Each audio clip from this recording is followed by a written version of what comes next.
Hello दोस्तों, S for Suren के channel पे मैं सुरेन आपका एक बार फिर से वेलकम करता हूं।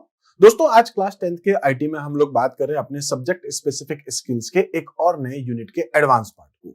तो दोस्तों, आज हम लोग बात करने वाले इलेक्ट्रॉनिक स्प्रेडशीट जिसके एडवांस पोर्शन को हम लोग डिस्कस कर रहे हैं। इससे पिछले वीडियो में आप लोगों ने जो है बेसिक फीचर्स कुछ देख रखे थे, जिससे कि आपको आइडिया मिल जाता है कि एडवांस में जब आप कुछ काम करते हैं तो बेसिक फीचर्स क्या है, बेसिक फंक्शंस क्या है, जो हम लोग ऑलरेडी पिछले वीडियो में देख चुके हैं। दोस्तों, आज हम लोग बात कर रहे हैं यहाँ पर जो चैप्टर है उसका नाम है analysing data in a spreadsheet. दोस्तों, यहाँ पर इस चैप्टर के अंदर जो पोर्शंस हैं यानी कि जो टॉपिक्स हैं अपने पास, वो कुल मिलाकर के 6 अलग अलग टॉपिक्स दिए गए हैं। तो यहाँ पर हम लोग आज पहले बात करें अपने फर्स्ट टॉपिक को लेकर के, जिसका नाम है अपने पास कंसोलिडेट। और ऐसे ही आगे चलते हुए हम लोग अपने सब टोटल है या फिर मल्टीपल ऑपरेशन है या गोलसिक है, सिनेरियो है, ऐसे सारे टॉपिक्स को एक एक करके डिस्कस करने वाले हैं। तो दोस्तों, यहाँ पर आज हमारे पास जो टॉपिक है उसका नाम है कंसोलिडेट। आखिर कंसोलिडेट होता क्या है वो हम लोग डिस्कस कर लेते हैं। दोस्तों, कंसोलिडेट का मतलब होता है कि जब आपका डेटा कुछ अलग अलग शीट्स के अंदर होता है और आप चाहते हैं उन सभी डेटा को एक जगह पे मर्ज करके रखना और उसके ऊपर कुछ फीचर्स, कुछ फंक्शंस लगाना चाहते हैं। जैसे दोस्तों, सपोज कि मैं ये कह सकता हूं कि मेरे पास लास्ट ईयर का कुछ एक डेटा हो सकता है। सपोज मैं मान के चलता हूं 2020 कह सकता हूं 20 की अगर मैं बात करता हूं 2020 की, तो वहां पर जो दोस्तों अपने पास जनवरी, फरवरी, मार्च में अपन ने कहीं कुछ आइटम्स अलॉट कर रखे हैं। इस साल भी दोस्तों 2021 में भी अपने जनवरी, फरवरी, मार्च का कुछ डेटा अपन ने सेल आउट कर रखा है। और मैं ऐसे ही मान के चल सकता हूं, सपोज 2019 में भी जनवरी, फरवरी, मार्च का कुछ अपने पास डेटा पड़ा है। तो दोस्तों, फाइनली इन तीनों को अगर मैं कलेक्ट करके देखना चाहता हूं कि ये जनवरी, फरवरी, मार्च का जो डेटा है अपना कितना सेल हो चुका है, उसका एवरेज देखना चाहते हैं, आप चाहते हैं उसका सम करना, आप काउंट करना चाहते हैं, मिनिमम, मैक्सिमम, ये सारी चीजें आप देख सकते हैं, ये सारे फंक्शंस आप अप्लाई कर सकते हैं। तो बेसिकली यहाँ कंसोलिडेट का मतलब क्या होगा? Consolidating data means combining data from different source into one place. अलग अलग शीट्स पे आपका डेटा था, वो आप एक इंडिविजुअल शीट के ऊपर डालना चाह रहे हैं। इसी टाइप से हम लोग कह सकते हैं कि लिब्रे ऑफिस कैल्क जो है वो भी आपको प्रोवाइड करता है। तो LibreOffice Calc provides the consolidate features that allows you to collect the data with minimal efforts. It selects the contents of cells from several worksheets and maintain the collected data in a master worksheets. तो यहाँ पर जो है दोस्तों अलग अलग sheet से data आएगा और उसको आप यहाँ पर अच्छे से मैनेज कर सकते हैं। तो दोस्तों, इसको मैं प्रैक्टिकली आपको बताने वाला हूँ। इसके लिए मैं यहाँ पर यूज करने वाला अपने सॉफ्टवेयर कैल्क को। दोस्तों, कैल्क सॉफ्टवेयर जो है इस टाइप से स्टार्ट हो जाता है। मैं इसको थोड़ा सा जूम कर देता हूँ जिससे कि आप इसको अच्छे से देख पाएंगे। दोस्तों, यहाँ पर सपोज कि मेरे पास कुछ नेम हो सकते हैं, कुछ कार के नेम हो सकते हैं, कुछ कार के मॉडल्स हो सकते हैं। मैं काम करता हूँ, इसका नाम रख देता हूँ कार। ठीक है। इसी टाइप से दोस्तों यहाँ पर मेरे पास जनवरी का कुछ डेटा हो सकता है, फरवरी का डेटा मेरे पास हो सकता है, मेरे पास यहाँ पर जो है वो मार्च का डेटा हो सकता है। और मैं एज्यूम करता हूँ कि ये जो पूरा डेटा है वो इनको सेलेक्ट कर लेने के बाद दोस्तों मैं यहाँ से इसको मर्ज कर देता हूँ, लिख देता हूँ 2021।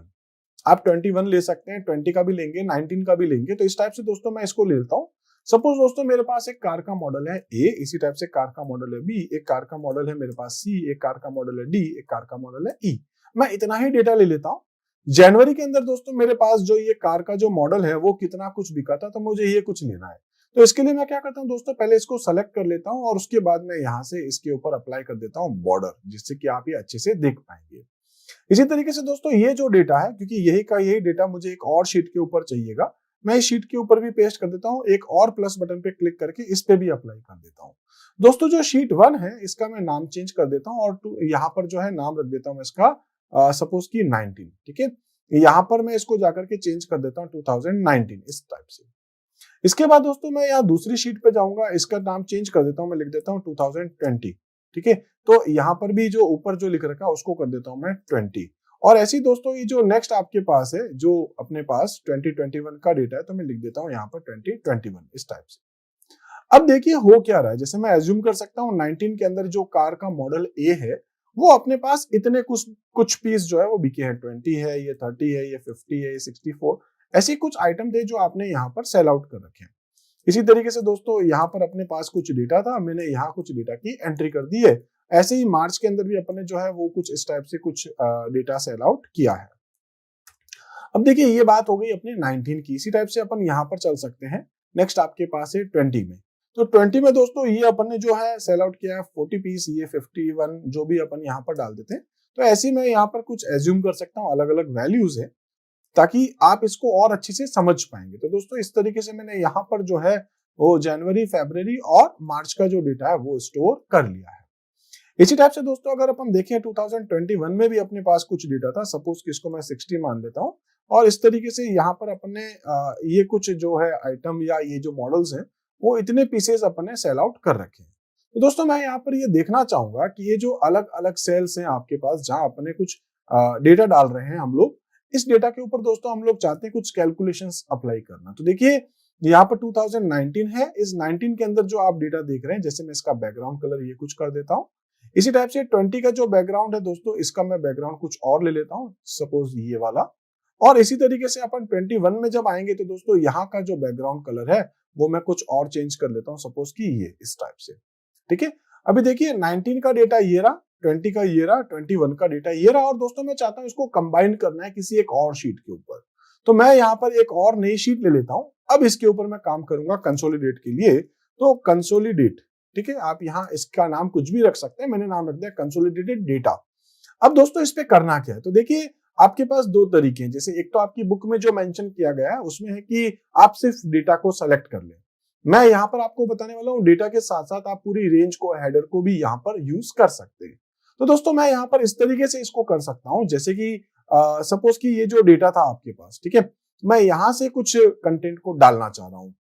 मैं क्या करूंगा दोस्तों, यहाँ पर डेटा में जाऊंगा, कंसोलिडेट के ऊपर जाऊंगा। आप कौन सी जगह पर है पहले ये देख लीजिए, कंसोलिडेट वाली शीट के अंदर है, और आप कौन से रो कॉलम पे जाना चाहते हैं, तो दोस्तों मैं 2 पर हूं, ठीक है, कौन सा, A2। अब यहां पर मैं क्या करूंगा, डेटा में जाऊंगा, डेटा में आप कहां जाएंगे, कंसोलिडेट के ऊपर। अब दोस्तों कंसोलिडेट के अंदर आप फंक्शन क्या लगाना चाहते हैं, जैसे कि सपोज मैं एक बार कैंसिल करके दिखा देता हूं, मैं चाहता हूं सम लगाना। जैसे कि सपोज यहां पर दोस्तों 20 है, यहां पर आपके पास 40 है, टोटल हो गया आपके पास 60, और यहाँ है 60, तो 120 आपके पास इस सेल के अंदर आ जाना चाहिए। ठीक है, तो मैं यहाँ पर उनका सम करना चाह रहा हूं। इसके लिए मैं यहाँ क्या करूंगा, डेटा में जाऊंगा, कंसोलिडेट पे जाऊंगा, और यहाँ पर फंक्शन सेलेक्ट कर लूंगा सम। अगर आप चाहते हैं काउंट करना, ठीक है, तो काउंट कर सकते हैं। एवरेज देखना चाहते हैं कि इन तीनों साल का एवरेज क्या है अपना, जनवरी का, फरवरी का, मार्च का, वो आप देख सकते हैं। मिनिमम कितने बेची है आपने, इसी टाइप से मैक्सिमम कितने सेल आउट किया है वो आप यहाँ पर ले सकते हैं। तो एक बार दोस्तों मैं आपको सम दिखा देता हूं, उसके बाद है कंसोलिडेट की रेंज। रेंज कहां से लेके आएंगे, तो दोस्तों यहां आप देख रहे हैं सोर्स डेटा रेंज, इस वाले बटन पे आपको क्लिक करना है। अब यहां से रेंज जो है वो कहां कहां से लेना चाहते हैं, तो दोस्तों मैं 2019 में आता हूं, और ये जो आपका डेटा है पूरा है ना, जहां पर मैंने यहां अगर आप देख सकते हैं दोस्तों, तो ये कार के मॉडल्स यानी कि कॉलम्स को भी सेलेक्ट कर लिया, और यहाँ पर रो को भी मैंने सेलेक्ट कर लिया है। इसके बाद इस बटन पे आप क्लिक कर सकते हैं और ऐड कर लेंगे। तो दोस्तों यहाँ देखेंगे 2019 वाली जो शीट है उसके A2 से लेकर के D7 तक एक एब्सोल्यूट रेफरेंस यहाँ अपन ने लिया है, वो आप यहाँ पर देख पा रहे हैं, ऐड हो गया है। इसी टाइप से दोस्तों आपको एक बार फिर से 2020 पे जाना पड़ेगा, और यहाँ पर भी आपको इसी रेंज को सेलेक्ट करना पड़ेगा। आप इसको रेंज को सेलेक्ट कर सकते हैं। आप देखेंगे इसको भी आपको ऐड करना पड़ेगा, 19 फिर 20 आ गया, अभी 21 का भी डेटा अपन ले लेते हैं। तो क्या करेंगे, आप 21 के लिए इस बटन पे क्लिक कर देंगे इस शीट पे, और उसके बाद दोस्तों इस डेटा को आप सेलेक्ट कर लेंगे, और आप देखेंगे यहाँ पर इसको भी मैं ऐड कर रहा हूं। ठीक है, आपको अच्छे से समझ में आ गया होगा, 19, 20 और 21 का डेटा अपन ने यहाँ सेलेक्ट किया है। अब इसका आउटपुट कहां पे आएगा, तो हम लोगों ने यहाँ पर ऑलरेडी देख सकते हैं आप, क्योंकि मैंने आपको कहा था कि कंसोलिडेट वाली शीट के अंदर A2 पे मेरा कर्सर है, वो आपको यहाँ दिख रहा है। आप चाहते हैं तो फिर से इस पे क्लिक कर सकते हैं, और फिर उसके बाद यहाँ जाकर के इस बटन पे क्लिक कर दीजिए। हालांकि कोई चेंजेस नहीं होंगे क्योंकि अपन ने पहले से ही उसी एरिया को सेलेक्ट कर रखा है। अब दोस्तों यहाँ प्लस वाले बटन पे देख सकते हैं ऑप्शंस जो आपको दिख रहे हैं ना, तो यहाँ पर है कंसोलिडेटेड बाय रो करना है, बाय कॉलम करना है। तो मैं यहाँ पर रो और कॉलम दोनों को सेलेक्ट करूंगा, क्योंकि वहां पर जनवरी, फरवरी, मार्च वो भी मुझे डिस्प्ले करना है, और कार के मॉडल ABCDE वो भी मुझे डिस्प्ले करने हैं। अगर दोस्तों आप यहाँ पर लिंक टू सोर्स डेटा वाले बटन को सेलेक्ट करेंगे, तो आगे जाते हुए अगर आप अपने कंटेंट को अपडेट करना चाहते हैं, जैसे कि मार्च में अगर आपने सपोज कि 20 कार लिख रखा है, 19 में सपोज आपने 20 कार लिख रखा है जनवरी के अंदर, आपको लगता है नहीं वो 20 नहीं, सपोज वो 30 है, 40 है, तो दोस्तों फाइनली कंसोलिडेटेड के अंदर भी आपका डेटा जो है वो अपडेट करना पड़ेगा। तो मैं चाहता हूं कि यहाँ पर जो है वो उसका लिंक हो, ऑटोमेटिक वो अपडेट भी हो जाए, तो आपको इस ऑप्शन को सेलेक्ट करना पड़ेगा, देन आप इसको ओके बटन पे क्लिक कर देंगे। जैसे दोस्तों आप ओके बटन पे क्लिक करेंगे, आप देखेंगे आपका पूरा डेटा यहाँ आ चुका है, और इसका सम जो है वो 120 आ चुका है। यहाँ पर जो है, क्योंकि मुझे इसका कंसोलिडेटेड डेटा लेना था, तो मैं इसको सेलेक्ट करके मर्ज कर देता हूँ और लिख देता हूँ कंसोलिडेटेड डेटा ऑफ 2019, 2020 और 2021 का ये कंसोलिडेटेड डेटा है। आप इसको सेलेक्ट करके उसके बाद यहाँ पर जो भी फॉर्मेट आप अप्लाई करना चाहते हैं आप अप्लाई कर सकते हैं, बैकग्राउंड कलर वगैरह जो भी आपका मन करे आप उसको सेलेक्ट कर सकते हैं इस टाइप से। ठीक है, तो आपका ये डेटा है। फाइनली अपन ने इसको कंसोलिडेट करके देख लिया है। आप चाहते हैं इसकी साइज थोड़ी सी और बढ़ा करके देख सकते हैं। ठीक है, इस तरीके से आप इसको ढंग से सेट कर सकते हैं। अगर अच्छा दिखाना चाह रहे हैं आप तो इसको सेंटर में भी ले सकते हैं, कंप्लीटली आपको दिख जाएगा इस तरीके से। ठीक है, तो इस तरीके से दोस्तों हम लोगों ने देखा है कंसोलिडेटेड डेटा। अब देखिए यहाँ पर अपन के पास जो था वो क्या था, सम था, इसलिए मैं इसके नाम में थोड़ा सा चेंज कर देता हूं, मैं लिख देता हूं सम। ठीक है, अगर दोस्तों आप चाहते हैं कि मुझे यहाँ पर देखना है मिनिमम कितनी कार मैंने बेची, कौन से ईयर में, या जो मैंने कार बेची है वो मिनिमम कितनी है, ठीक है, तो आप यहाँ पर जो है एक और प्लस कर सकते हैं। इसका आप नाम कुछ भी लिख सकते हैं। जैसे दोस्तों मैं एवरेज ले सकता हूं, सपोज एवरेज। ठीक है, मैं एक बार एवरेज बता देता हूं। अब इस एवरेज में आपका आउटपुट यहाँ चाहिए तो आप क्या कर देंगे, फिर से सपोज कि आप चाह रहे हैं तो डेटा में जाएंगे। डेटा के अंदर आपको ऑप्शन मिल जाएगा नीचे कंसोलिडेट, सब कुछ वही रहेगा। एक तो फंक्शन आपको बदलना है, क्या ले रहे हैं आप, एवरेज, तो एवरेज बटन पे क्लिक कर देंगे, एवरेज फंक्शन अप्लाई करें। और दूसरा आउटपुट, क्योंकि इनपुट तो आपका वही होगा, सोर्स है ना, आउटपुट आपका चेंज हो जाएगा। तो इस बार हम लोग कहाँ पे, कंसोलिडेट वाले के अंदर नहीं दिखाना चाह रहे, हम लोग कहाँ दिखाना चाह रहे हैं दोस्तों, एवरेज के अंदर इस जगह पे। ठीक है, आप उसको सेलेक्ट कर लेंगे उस रेंज को, और उसके बाद आपको क्या करना है, ये सारे ऑप्शंस आप पहले से देख सकते हैं सिलेक्टेड है, इसलिए इसको मैं सिंपल सा ओके कर देता हूं। तो दोस्तों यहाँ पर आपके पास जो एक एवरेज आ चुका है, आप देखेंगे कि वो जो 120 कार थी, ठीक है, और 3 सालों का था, तो एवरेज कितना हो गया, 40 कार हम लोगों ने बेच रखी है। अच्छा, यहाँ से ही जो परसेंटेज है ना, वो सॉरी जो डॉट्स हैं आप इसको इंक्रीज और डिक्रीज कर सकते हैं। इस टाइप से आप इसको भी चाहें तो फॉर्मेट कर सकते हैं। तो फाइनली आप यहाँ पर देख पा रहे हैं दोस्तों कि आपके पास यहाँ पर कोई एवरेज आ चुका है। ठीक है, इसके ऊपर भी अगर आप चाहें तो इसके ऊपर बॉर्डर आप यहाँ से अप्लाई कर सकते हैं। इस तरीके से ये आपका आ गया एवरेज। इसी तरीके से अगर आप चाहते हैं मिनिमम देखना, तो दोस्तों वहां पर उन तीनों साल का जो मिनिमम वैल्यू है वो आपको डिस्प्ले कर देगा।